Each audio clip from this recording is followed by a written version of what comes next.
Hi guys, it's me again, Jozelle Tech, your PWD Philippines insider. I've been working by online for the past 9 years, and the most frequent question I get is, paano ka kumikita ng pera kahit nasa bahay ka lang? So this is my workstation, and let me tell you how exactly I do a living at the comfort of my home.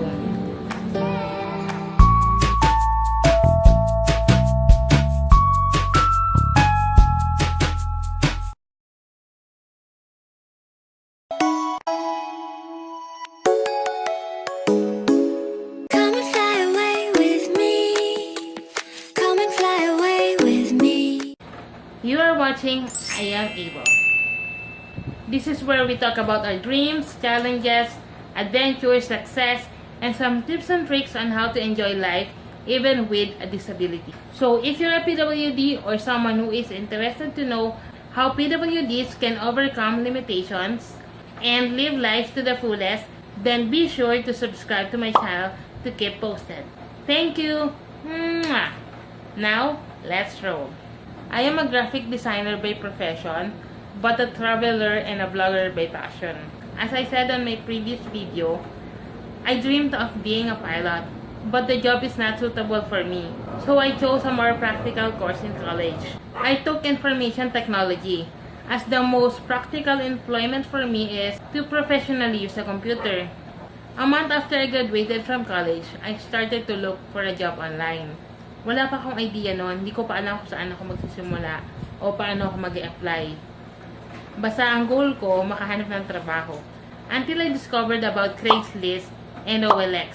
Before, hindi pa combined yung sulit.ph at saka yung OLX.com. Kasi ngayon more on products na sila. But before, they are like the Philippine version of Craigslist. May iba't ibang advertisements for products, dating, and jobs, at iba-iba pa. So, from there, nag-check ako ng mga hiring. From the start, medyo nahirapan ako kasi bagong graduate, wala pa akong experience. Kaya mahirap makapasok. Pero sinaga ko lang. Kumukuha ako ng mga freelance work, yung mga madali ang trabaho, like poster designs, banners, research, o kaya yung mga website edits. Yung mga natutunan ko from college. Usually, mabilis ang trabaho lang yon. At saka, extra income lang talaga. Ang gamit ko pa ng desktop, yung gamit kong computer nung high school ako hanggang college. Hindi pa ako agad nag-invest for a computer. Kasi una, okay pa naman yung desktop ko. Kasunod, wala pa naman kasi ako stable job. But luckily, after 2 months, I was hired by an American company based in Miami. It's a digital marketing company. Ang in-applyan ko talagang role doon, graphic designer. But then, he offered to train me as an SEO specialist. SEO means Search Engine Optimization. Isa siyang branch ng online marketing that would affect the visibility of a website sa mga search engines like Google and Yahoo. The interview and the hiring process are all done via online, sa Skype at saka sa email. Kabadong-kabado pa ako nung una kasi wala akong idea eh. Pero sobrang sayo ko nung nakapasok ako. Because finally, I have a stable and a full-time job habang nasa bahay lang ako. Back then, my initial salary was 10,000 pesos. Year 2009, okay na yon. Hindi ka na ma-hassle sa pamasahe at sa food. Although, syempre, mas mataas yung sa kuryente mo. At stepping stones ko lang yon, kaya sobrang happy na ako doon. I think once or twice akong sumusweldo nun every month. Gamit ko nun PayPal. From my client's US bank to PayPal, and then PayPal to my local bank. Naging maganda experience ko with that company because I learned so much, especially with online marketing. I also experienced training, coaching, recruitment, and even people management. So I'm very grateful to Docs Marketing because it opened so much opportunities for me. I quit the job because my shift is a graveyard from 9 p.m. until 6 a.m. in the morning because sinasabayan ko yung oras sa Miami, which is 12 hours behind. 8 hours work with 1 hour break. So tulog na lahat ako, nagtatrabaho pa. And hindi ako masyado nakakapagpahinga kasi usually umaalis kami ng hapon o kaya maingay na. So medyo kinukulang ako ng pahinga. So with graveyard shift, my health was at risk. So I needed to quit even though gustong-gusto ko yung company, especially the environment and my client, Seryo. But he understood. And up to this day, we still keep in touch. Importante yan ha, even sa online work, always have a good relationship with your former client as much as you can. Nung nag-quit ako doon, my salary was around 20,000 pesos already after 2 years of working with them. May mga salary increases ako kapag maganda yung performances ko o kaya pag may additional workload. So after a month, I resigned. I jumped to being a marketing assistant to a real estate company. With that company, my salary was $600 USD. So before, that was about 25,000 to 30,000 pesos a month. Depende sa pagitan. I stayed there for a year. Tinapos ko na yung contract ko. Then, I moved to different roles like virtual assistant, web designer, or even project manager. Madami rin akong napasukang company at marami rin akong nasubukan trabaho all throughout the 9 years experience. Minsan nga pinagsasabay ko pa especially if late lang yung work o kaya magkaiba yung schedule. May one full-time job ako and then I have a part-time job or freelance work. Pwede naman yon as long as you can deliver with quality. For me, sa online job, iba rin yung marami kang skills na alam. Usually kasi yung mga foreigners, especially the Americans, sila yung tipong nag-hire ng all-in-one. Yung pwede ka sa marketing, pwede ka sa design, pwede ka sa vlogging, or yung pwede ka nilang ilipat-lipat ng department. Siyempre, mas makatipid sa kanila yon. Pero hindi ka rin naman lugi, especially kung okay naman yung sweldo mo. Also, with that system, marami ka rin matututunan. So, pwede mong madagdag yun sa resume mo. And sa experience and skills mo. So, mas madali ka mapagkakatiwalaan ng ibang company. Pag mas marami ka rin kasing alam na skills, mas makakapag-negotiate ka ng salary mo. Ika nga, jack of all trades, master of none. I think that perfectly describes me. And kapag mas marami ka namang experience, mas mapagkakatiwalaan ka. Since sa online ka na mag-work, they cannot supervise you. Kahit na may monitoring app pa, it's about trust pa rin. Na magtatrabaho ka at babayaran kanila. Although, I always go back to the one I love the most, which is design. I think I am a graphic designer half of my online career. Even up to now, although I am doing freelance work right now, I really had an amazing experience working via online with different companies abroad, like the US, Canada, Australia, England, Singapore, and a lot more. Fun fact, my favorite client is Australia.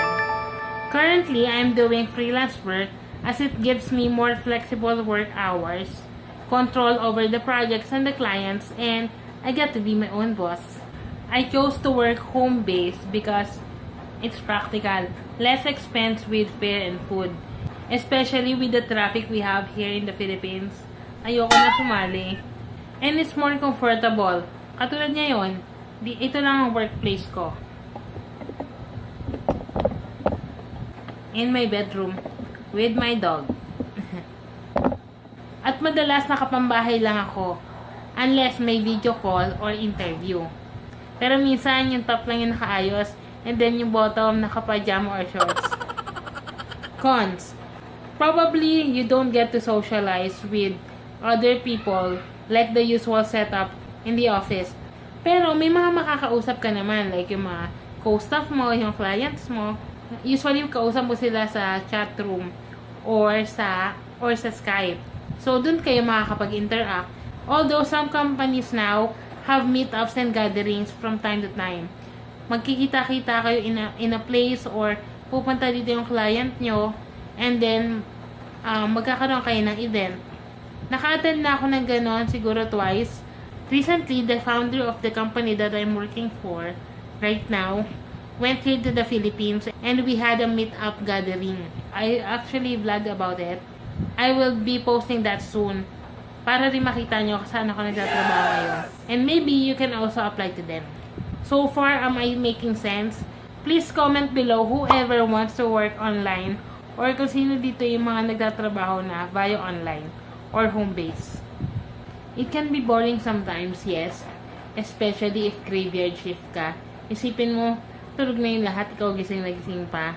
Although, the perks are always the best. Imagine, you can wake up 5 minutes before your shift without even brushing your teeth or combing your hair.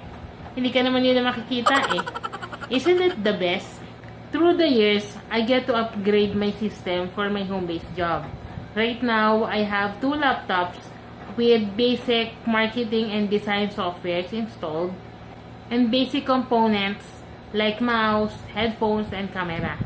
And dalawa yung laptop ko para I have a backup system na pwede ako magtrabaho kung sakaling magka-problema yung main laptop na ginagamit ko.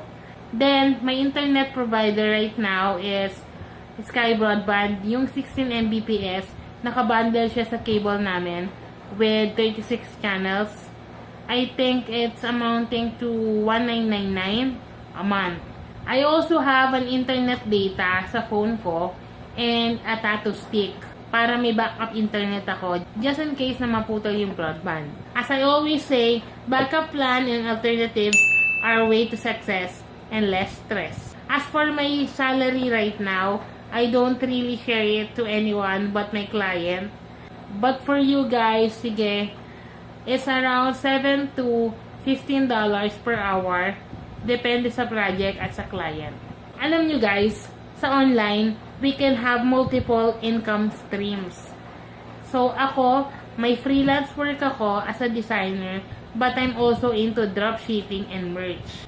Those are another sources of income via online. Sa online kasi marami ka naman talagang pwedeng pagkakitaan eh. Although sa una, mahirap kasi nag-uumpisa ka pa lang. Kailangan mong pag-aralan, trial and error. Pero ang pinaka-key dyan, maraming pasensya at tiyaga. Kailangan tiyagain mo, aralin mo, and the fruit of your hard work will come next. As for me, even though I have 9 years experience online, I believe that I am a work in progress. I still need many things to learn. With vlogging and freelancing, I get to meet different people all over the world. And I believe that everyone I meet knows something I don't. And from them, I learn more. I learn from their experiences, my own experiences. I learn from different people I work with and I'm working for. My advice is, in everything you do, just keep on trying and learning. Make it work until it does work. And while doing freelance work, I also do blog on the side. Like this one, I create content for my fellow PWDs and their guardians to share insightful ways on how we can make our life as a PWD enabled. By the way guys, I will have another video about working online, some tips and Q&A. So kung may mga questions kayo or concerns about online job, working online or home base, comment lang kayo sa baba and I will try to answer all of those questions as much as I can sa upcoming video ko. So I think that's it for today. I hope you like it. If you do, please thumbs up. Comment below if you have any questions and subscribe if you aren't already. Thank you. And my question is, are you able?